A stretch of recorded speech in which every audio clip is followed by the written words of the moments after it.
Mesdames, Messieurs, bonsoir. Dans les titres de l'actualité ce soir sur Canal 3 Bénin, la campagne électorale dans le cadre de la présidentielle du 11 avril prochain. Les duos candidats continuent leur opération de charme sur le terrain. Et René Agossa, co-listé de Corentin Koué sur la liste de la dynamique Restaurer la confiance, est dans le département des collines. L'homme est allé demander le suffrage des populations pour conquérir le fauteuil présidentiel. Nos reporters Imet Hélène Amoussou et Georges Vaudonon nous ferons dans ce journal le point de cette étape. Alassane Soumanou Djemba et son colistier Paul Hunkwe, eux, étaient à Zobodomé dans le département du Zou. Avec les militants et bien d'autres curieux, le duo du parti Force Cori pour le Bénin émergent a partagé sa vision pour le Bénin pour les 5 années à venir. Selon ces candidats, leur projet de société propose et garantit le mieux-être à tous les Béninois. Et pour rallier le plus grand nombre, les militants ont été envoyés en mission pour amplifier la propagande et la sensibilisation en vue d'une victoire du parti à l'issue du scrutin. Et puis à Boïcon, pasteurs, fidèles et autres membres à divers niveaux des églises et missions évangéliques ont prié pour la préservation de la paix en cette période électorale au Bénin. La séance a été l'occasion de sensibiliser le peuple de Dieu, notamment les jeunes, à œuvrer pour la paix et la culture de la tolérance. Le rendez-vous de Boïcon est placé sous le thème « Prière d'intercession pour la paix et la sensibilisation en période électorale ». Nous en parlerons dans un instant.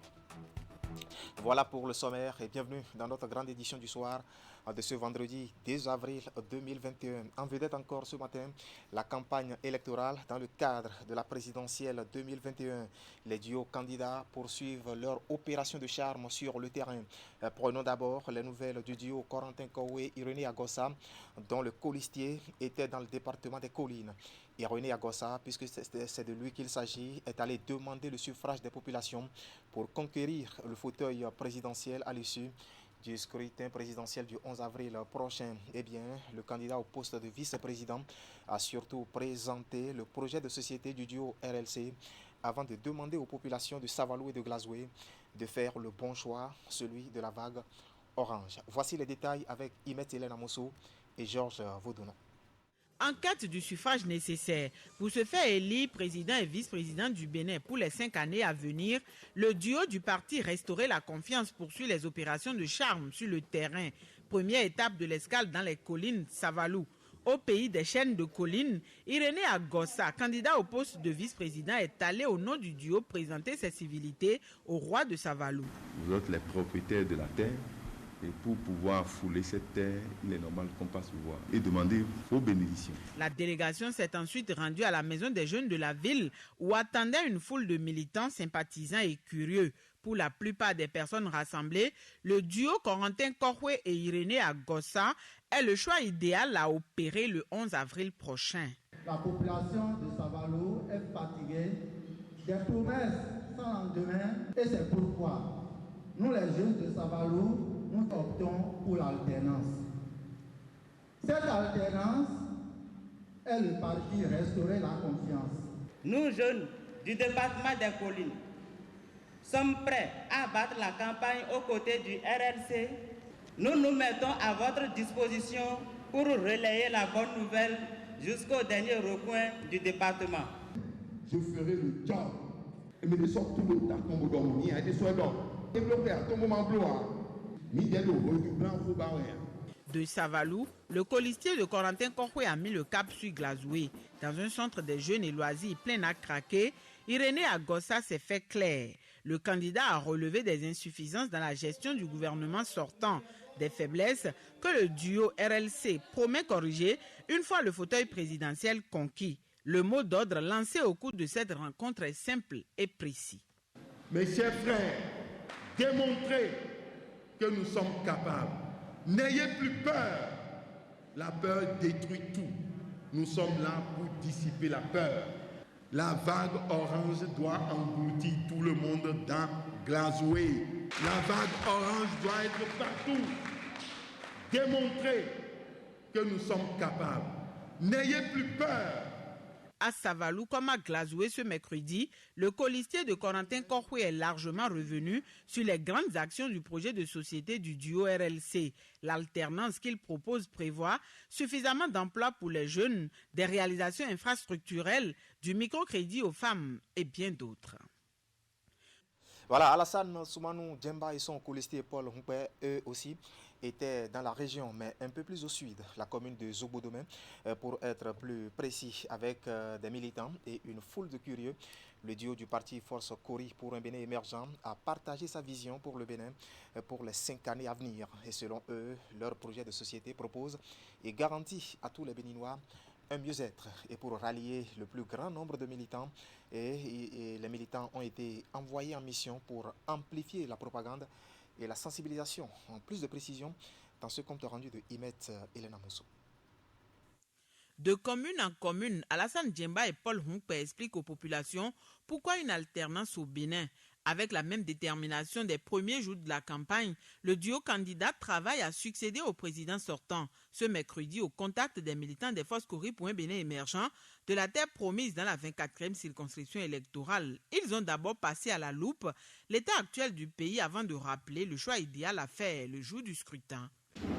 La gratuité de la césarienne, c'était avec nous. La gratuité de l'école primaire, la gratuité de l'école pour les filles. Plusieurs initiatives qui ont permis à nos braves populations de souffler. À l'arrivée du gouvernement de la rupture, que dis-je, le gouvernement de la cassure, tout a été détruit. Tout a été détruit. Il ne faut pas se voiler la face. Pour nous, il faut une alternative. Il faut proposer au peuple béninois une autre façon de gouverner, avec plus de considération pour notre peuple, plus de respect, avec le cœur. Selon le candidat et son colistier, les FCBE pendant une décennie ont travaillé avec engouement pour la construction d'une nation prospère. Aujourd'hui, poursuivent-ils, le bien-être des citoyens ne préoccupe plus. Le social a déserté les méthodes de gestion de la cité. Alors, le duo FCBE propose pour les 5 années à venir aux citoyens des réformes stratégiques, des projets et actions pour développer le pays, mais aussi réconcilier les Béninois. Moi, président, je ferai en sorte que l'amour, la solidarité soient des mots-clés pour bâtir un Bénin uni où, du nord au centre au sud, tous se reconnaissent de la même patrie. Pour une victoire écrasante au soir du 11 avril, les militants sont appelés à porter le message. Ils doivent insister sur la nécessité de sortir massivement dans la paix pour aller poser le cachet sur le logo du parti des Kori. Après Zobodomé, le candidat FCBE et son colistier étaient à Sakota pour les mêmes consignes. Nous allons descendre encore d'un cran et poser maintenant nos valises dans la 6e circonscription électorale dans la commune d'Abomey-Calavi. L'organisation de la jeunesse du parti Bloc républicain œuvre pour la paix et la citoyenneté responsable. Et la victoire de leur candidat étant certaine, il faut gagner le défi du fort taux de participation à cette échéance électorale. Et sous la houlette d'Emma Gaga, délégué départemental atlantique de l'organisation, ils ont échangé hier après-midi avec bien d'autres jeunes. On va faire le point avec Hakim Ousseni et Henri Gantin. 2 challenges au cœur de cette croisade de l'organisation de la jeunesse du Bloc républicain. Fort taux de participation et climat de paix rassuré, la 6e circonscription électorale et sa jeunesse à double initiative et prennent date. Nous devons continuer à sensibiliser. Et la couche que vous avez vue tout à l'heure, c'est la jeunesse. Et cette jeunesse est venue de Soava, de Zé, de Ouida, d'Alada, etc. pour écouter le message.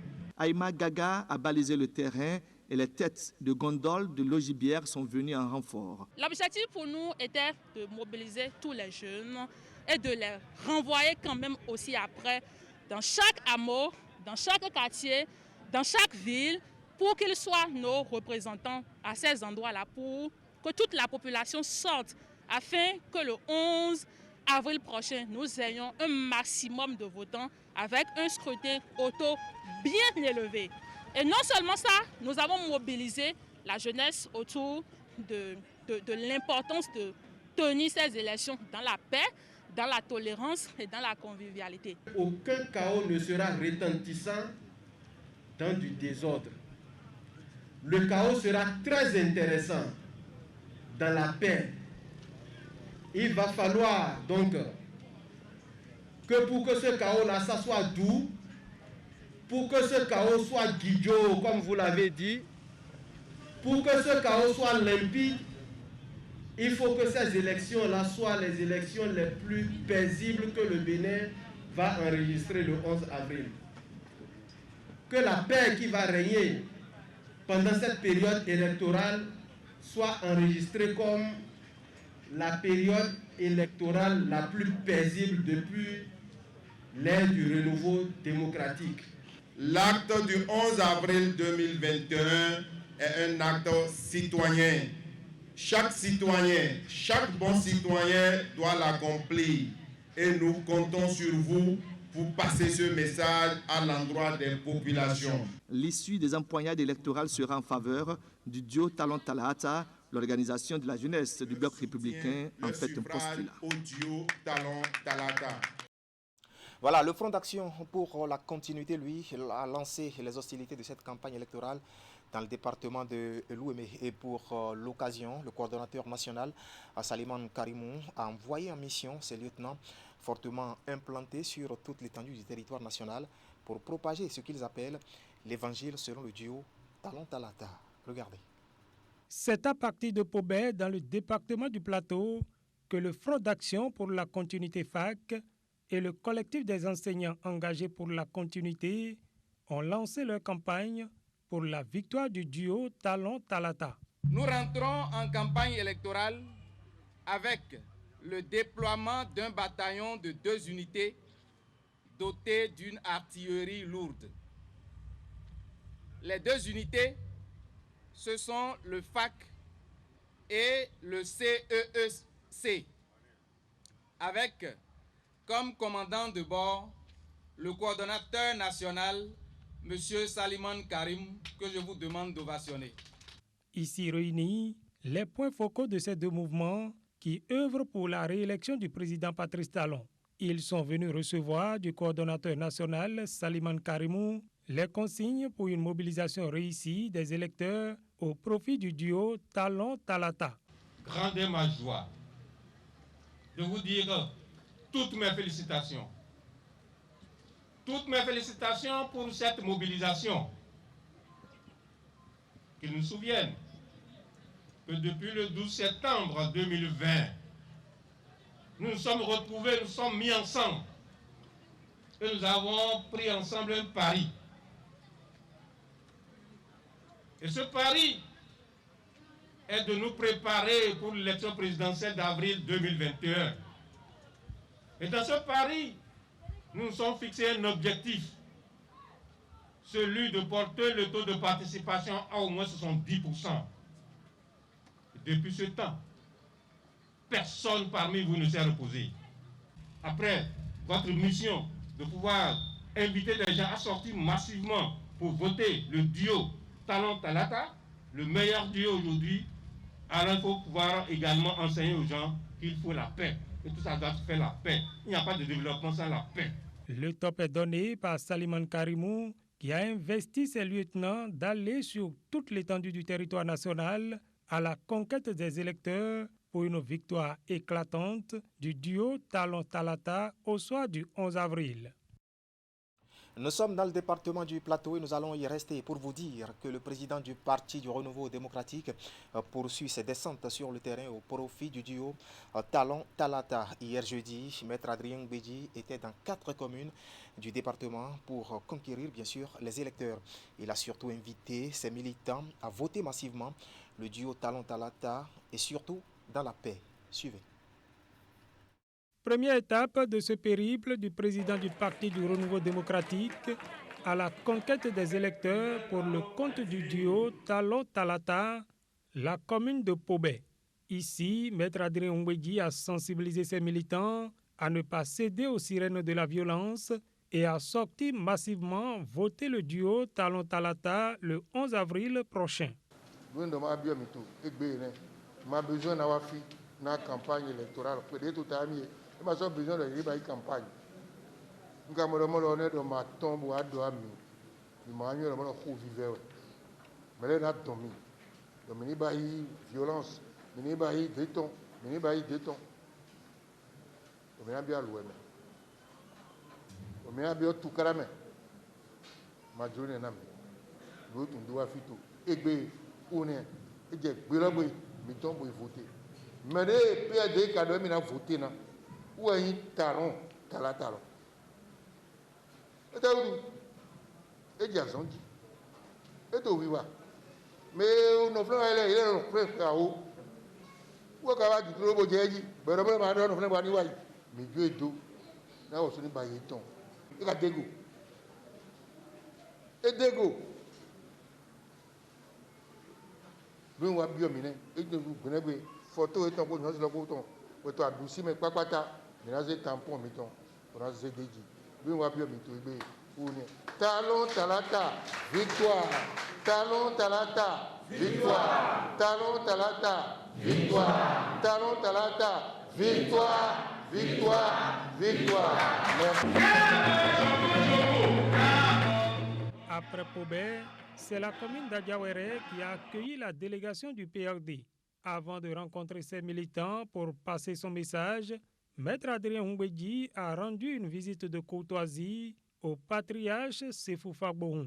Vous avez constaté, naturellement, que Choko n'est jamais mort. C'est une fierté pour nous aujourd'hui de vous accueillir à Adiawere. Naturellement, au nom du conseil communal d'Adiawere, au nom des fils et filles de la commune d'Adiawere, nous voudrons vous souhaiter la bienvenue et prier que ce combat que vous avez toujours mené puisse avoir un aboutissement heureux au soir du 11 avril prochain.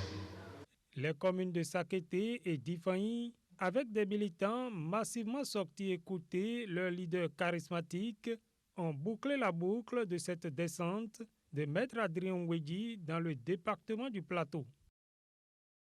Nous allons repartir à Boïkon où pasteurs, fidèles et autres membres à divers niveaux des églises et missions évangéliques ont prié pour la préservation de la paix en cette période électorale au Bénin. La séance a été l'occasion pour sensibiliser le peuple de Dieu, notamment les jeunes, à œuvrer pour la culture de la tolérance. Tout s'est déroulé sous les yeux d'Imet Hélène Amoussou et Georges de Vaudounon, dont voici le compte rendu. Pour la paix et une nation prospère, ces fidèles, leurs pasteurs et plusieurs sympathisants des églises évangéliques de Boïkon ont prié. Ensemble, organisateurs et invités ont invoqué la protection du Tout-Puissant sur le Bénin afin que se déroule sans heurte le processus électoral en cours. Les hommes de Dieu ont rappelé que, outre l'évangélisation, les églises jouent un rôle prépondérant pour le maintien de la paix. Et l'une de nos responsabilités en tant que pasteur, c'est de rechercher la paix et de communiquer cet élément-là à nos membres pour que cela soit répercuté dans les différents foyers. Donc nous sommes venus ce soir non seulement à prier pour la paix, mais à rechercher la paix pour notre nation. La séance de prière est organisée par la section communale Boïkon de la FEMEB, la Fédération des églises et missions évangéliques du Bénin, en collaboration avec le Corps du Christ ainsi que l'Association nationale des jeunes chrétiens du Bénin. Ce culte spécial a permis, en plus des supplications de l'assistance, de faire des sensibilisations. Le thème retenu pour cette séance est intitulé « Prière d'intercession pour la paix au Bénin et sensibilisation en période électorale ». Le rendez-vous de Boïkon a été l'occasion pour éduquer la jeunesse béninoise, principalement celle chrétienne appelée à donner le bon exemple en adoptant des comportements non violents. Nous n'allons pas agir comme les autres jeunes d'autres pays. La jeunesse béninoise, je l'interpelle à garder ou à cultiver la paix.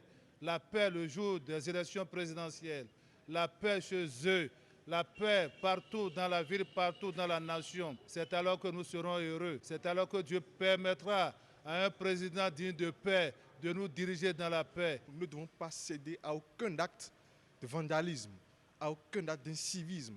Si des gens nous remettent de petits jetons pour pouvoir poser des actes qui ne correspondent pas à ce que prôné par Christ, nous devons les refuser. Tout acte qui doit pouvoir détruire les biens publics, nous ne devons pas céder à cela. Je pense que c'est à cela que nous sommes appelés, mobiliser la jeunesse chrétienne pour prôner la paix, dire non à tout acte d'incivisme et tout ce qui n'est pas conforme à la volonté de Dieu pour cette nation. De nombreuses communications ont été développées et des enseignements donnés. Selon les organisateurs, tout croyant devrait respecter les prescriptions divines qui ordonnent la soumission aux autorités. Pour la paix, les uns et les autres doivent se départir des actes ou attitudes qui compromettent le vivre ensemble. Des professionnels des médias à l'école du bon exercice de production et de diffusion de l'information par le numérique en période électorale. C'est à la faveur d'un atelier de formation initié par le ministère de la Culture, le ministère de la Communication et de la Poste. Les travaux se déroulent depuis hier jeudi à l'Infosec de Cotonou. Voici le compte rendu de Ouliat Sanoussi et Rachidi Soubérou.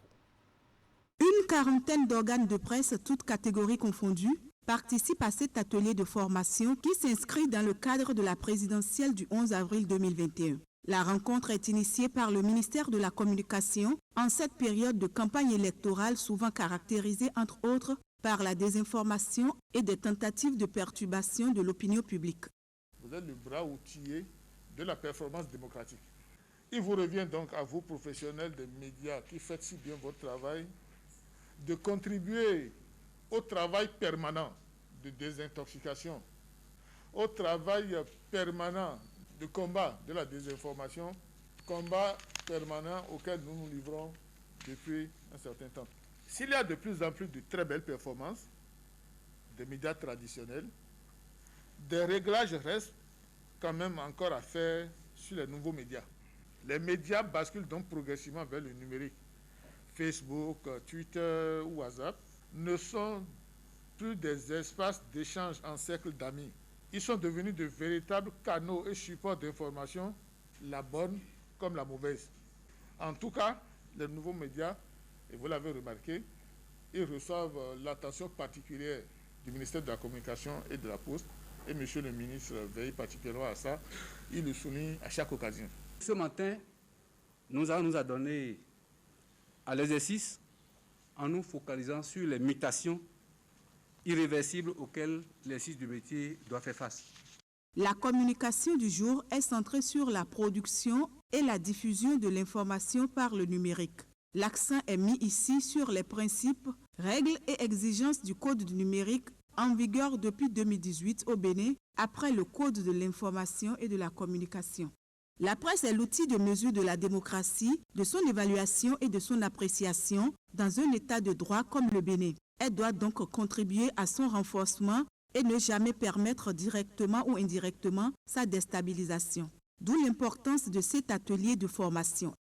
L'atelier de ce matin vise donc à vous aider, une fois encore, à vous approprier les règles qui gouvernent la production et la diffusion des contenus sur ces canaux, surtout en ce moment sensible de campagne pour l'élection présidentielle.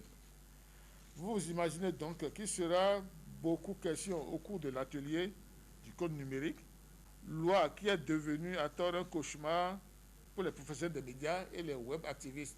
Pourtant, ça devrait être un havre de paix, une panacée à la joie, parce que c'est pour vous faciliter la tâche que ce Code numérique a été conçu. Les participants sont invités à s'approprier les messages afin d'utiliser ces instruments de façon professionnelle avec la déontologie requise. Et les échanges devraient leur permettre de renforcer les règles de la production de contenu de qualité sur le numérique. D'un atelier à un autre, d'autres acteurs des médias, notamment des responsables de radio et des communicateurs, se sont joints bien sûr au chef d'unité de la police républicaine pour un module de formation. Il est question ici de mieux outiller les participants pour une bonne production de la sécurité dans un contexte électoral et pour la préservation, sinon la prévention des violences électorale. Cet atelier, initiative du ministère de l'Intérieur et de la Sécurité publique, se déroule à Grand Popo dans le département du Mono. La cérémonie d'ouverture, elle, a eu lieu hier jeudi à Possotomé. Geoffroy Mentin et Florent Dehou pour les détails.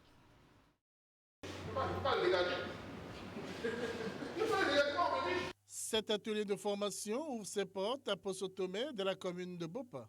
Organisé par le ministère de l'Intérieur avec le soutien financier de la fondation Hans Siedel, l'atelier réunit des responsables de radio et autres acteurs de communication ainsi que des chefs d'unité de la police républicaine. L'objectif est le renforcement des capacités des acteurs et promoteurs de la communication à l'éducation et à la sensibilisation des citoyens pour une participation à la production de la sécurité dans un contexte électoral et à la prévention des violences électorales. La fondation Hans Siedel est une fondation politique, mais dans les pays qu'elle accompagne, elle n'exerce pas sa fonction politique. Elle tisse plutôt des partenariats à travers lesquels nous essayons donc d'apporter des volets politiques. Et vous n'êtes pas sans savoir que nous sommes à la veille de l'élection présidentielle du 11 avril prochain. Et donc, il faut donc réunir tous les acteurs qui sont dans la chaîne d'organisation de ces élections-là pour apporter quelques informations, relever quelques défis. La communication inaugurale a porté sur la coproduction de la sécurité, rôle et responsabilité des acteurs de la communication. Au total, 4 communications sont prévues pour servir de fil conducteur aux travaux. Acteurs de la communication, ils ont un rôle à jouer par rapport à l'information à diffuser dans la communauté. Ils ont essentiellement pour mission d'apaiser les craintes communautaires en cette période sensible. Parce qu'une information inopportune est source de violence. Les acteurs de la communication également sont là pour soutenir les actions de la police, accompagner la police, partager la sensibilisation, l'éducation des populations en cette période sensible. Donc, on les invite à accompagner la police, à être disponible, à partager les informations sécuritaires et à avoir des attitudes citoyennes durant cette période-là. À l'issue de cet atelier, les acteurs et promoteurs de la communication seront outillés à appréhender et bien assumer leurs responsabilités en matière de renforcement de la participation citoyenne à la production de la sécurité en période électorale. Ils pourront désormais sensibiliser de façon efficace les citoyens à la prévention des violences électorales tout en renforçant leurs relations avec la police républicaine. Je rappelais au premier le midi.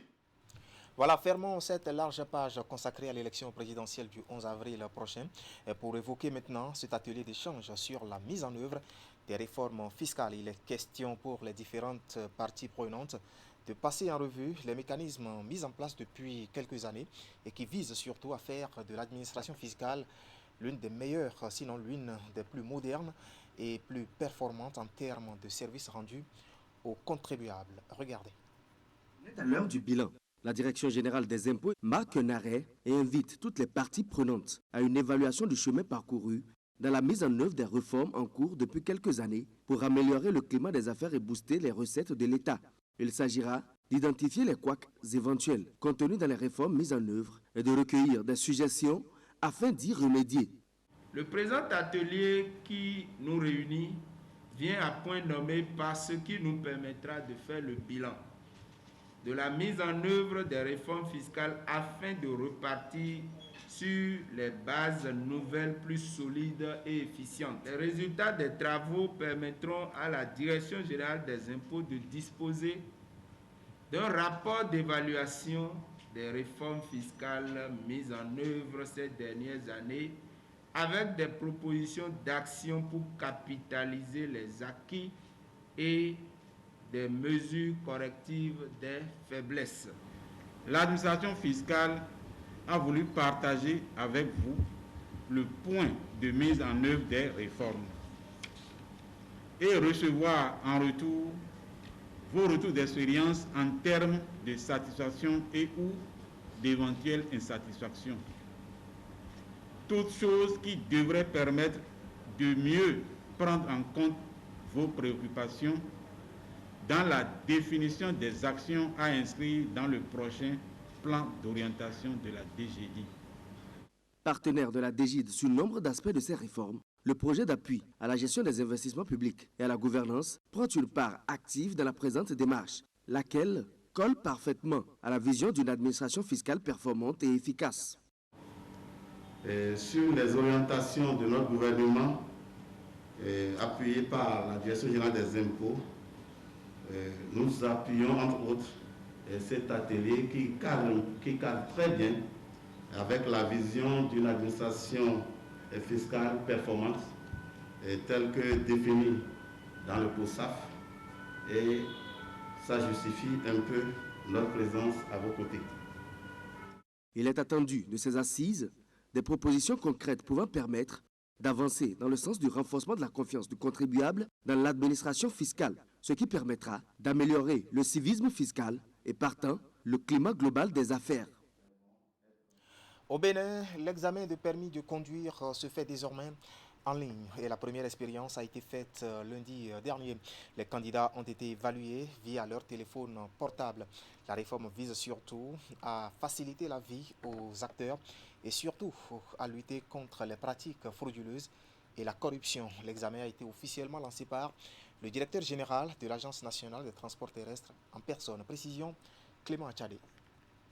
La réforme de dématérialisation de l'examen pour l'obtention de permis de conduire longtemps souhaitée devient une réalité au Bénin. Ce lundi, les candidats à la recherche de ce précieux sésame ont planché pour la première fois en ligne via leur smartphone. Une réforme de l'Agence nationale des transports terrestres ANAT qui vise à soulager tous les acteurs impliqués dans l'organisation de cet examen. Après cette première expérimentation de la réforme, candidats, responsables d'auto-écoles et autres acteurs saluent cette innovation du gouvernement Talon. Je pense que cette nouvelle formule est la meilleure parce que ça nous évite le stress.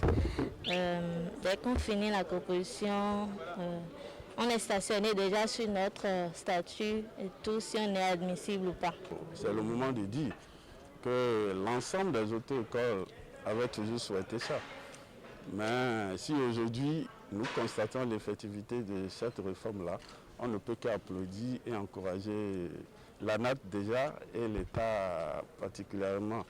Maintenant, ce qu'il faut, c'est que la dynamique continue et l'ANAT aussi peut compter sur le professionnalisme des associations d'auto-écoles que nous sommes. Il faut déjà dire que nous n'avons pas changé les habitudes des candidats. Ce qui a plutôt changé, c'est peut-être la feuille de composition. La feuille de composition est désormais remplacée par les smartphones où les candidats n'utiliseront plus simplement que leur doigt pour pouvoir cocher. À travers cette innovation, l'ANAT veut corriger les défaillances constatées depuis l'arrivée de son nouveau responsable. Ceci dans le but de protéger la vie des usagers de la route. C'est ces améliorations-là qui ont permis la mise en place du système que vous observez. Donc il s'agit d'un système électronique de composition du code de la route à l'occasion de l'examen du permis de conduire. Et ce système est complètement automatisé. Et l'idée pour nous, c'est vraiment de promouvoir, de renforcer la sécurité des usagers de la route. Parce que c'est de ça qu'il s'agit. Lorsque les examens sont mal organisés ou lorsqu'on délivre des permis, des autorisations à des candidats qui ne sont pas qualifiés, on expose la vie de tous les usagers de la route.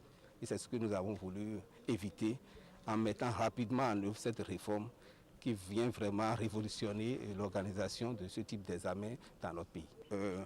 Cela dénote de la volonté du chef de l'État de vraiment promouvoir la bonne gouvernance dans tous les domaines. Désormais, les candidats à l'examen de permis de conduire n'utiliseront plus de feuilles de composition et les stylos.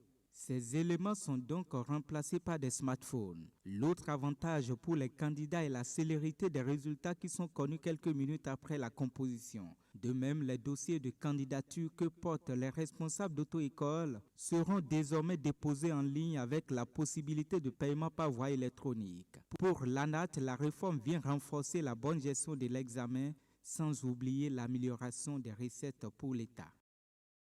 Voilà, une révolution technologique. Du transport à l'agriculture, le ministre Gaston Dossoui a aussi lancé 2 plateformes agricoles. Il s'agit ici des outils digitaux conçus par la Chambre nationale d'agriculture pour booster le système agricole. Le point de la cérémonie de lancement dans ce compte rendu de Ingrid Day, présenté par Assimo Kanyasiomo. Promouvoir les filières agricoles au Bénin, tel est l'objectif de cette rencontre qui consacre le lancement officiel des plateformes d'information et d'échange des acteurs du système agricole AgriZone, Sénat et acteursagricole.bj. Ces outils digitaux qui se veulent un espace de rencontre des acteurs du secteur agricole et partenaires offrent une kyrielle d'opportunités aux usagers. Ces 2 instruments constituent à nos yeux des opportunités à saisir par nous, acteurs agricoles, pour mieux nous vendre nos produits et services et pour nouer de meilleurs contacts avec les prospects, les clients et les partenaires.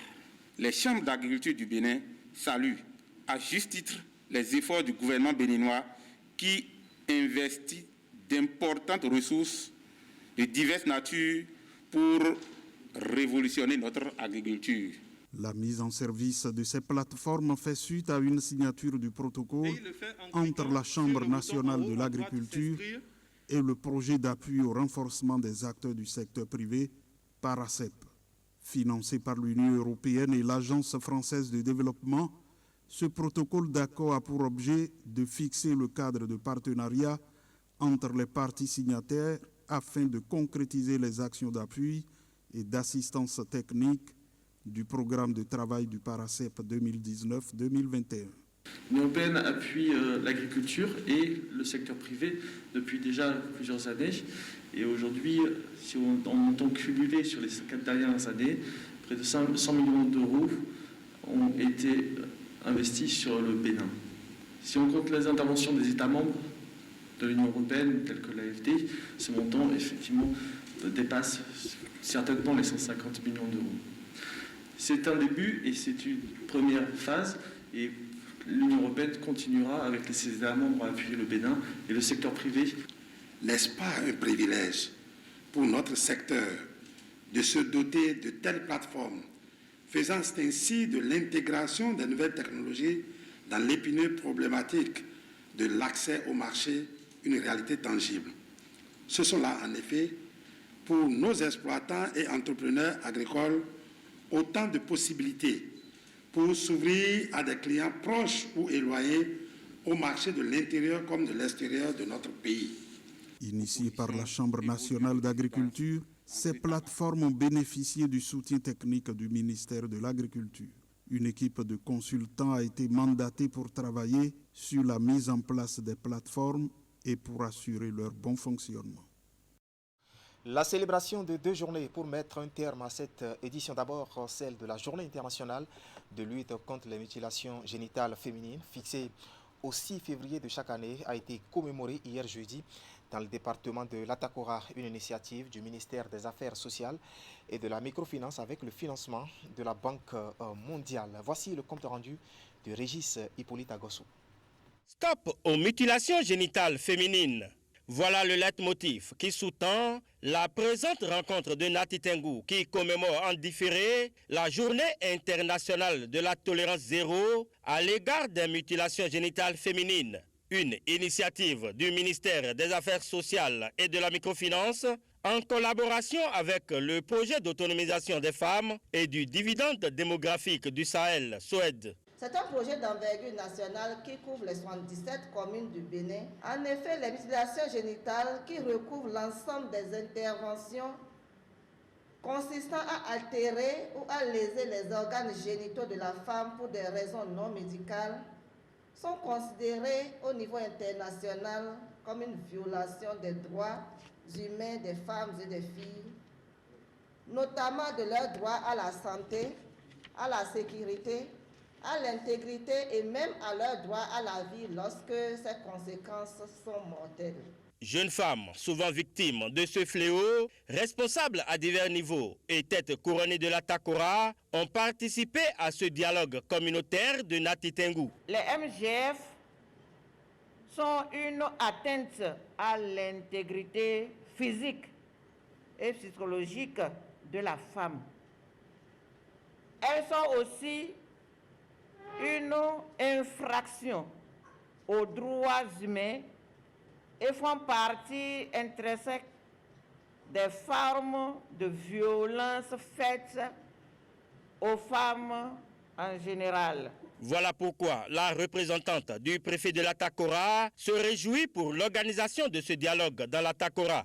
Les mutilations génitales féminines vont à l'encontre des principes fondamentaux des Nations Unies sur la Déclaration universelle des droits de l'homme. La célébration de cette journée est donc pour tous les acteurs un moment de réitérer notre engagement pour garantir de meilleures conditions pour l'épanouissement des filles du Bénin en général et celles du département de la Takora en particulier. Le souhait des initiateurs de ce dialogue est de parvenir à sortir des propositions de stratégie et d'action à mettre en œuvre en vue d'éradiquer cette pratique.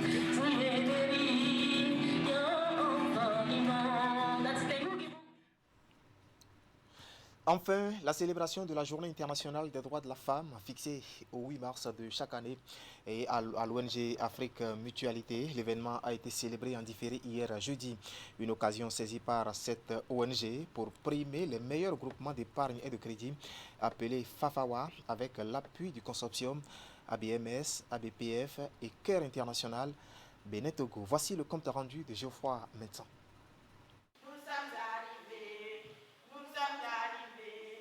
Les femmes, et plus précisément les membres des groupements d'épargne et de crédit appelés FAFAWA, sont à l'honneur dans cette salle à Lokossa. Moment de retrouvailles et de festivités, ce rendez-vous de célébration différée de la Journée internationale de la femme, édition 2021, par l'ONG Afrique Mutualité, est axé sur le thème « Femmes pour vaincre la pandémie de la COVID-19, respecte les gestes et mesures barrières ». Cette activité qui concilie la célébration de la journée de la femme et sensibilisation sur la COVID-19 vient à point nommé.